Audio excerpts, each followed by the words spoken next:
When you're working into a stitch, you have two loops here that you can work into. Let me put the hook underneath both of those so you can see them. This would be the front loop here, and this is the back loop there.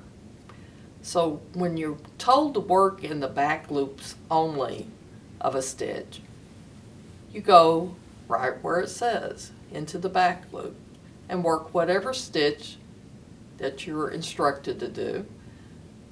I'm working some single crochets across here, and I'm going to show you something that when you work in the back loops, there is a ridge of unused loops that are called the free loops. It's these loops right here. They're originally the front loops of the stitch. And if you are told to work into the free loops of a row or round, those are the loops that you would be working into.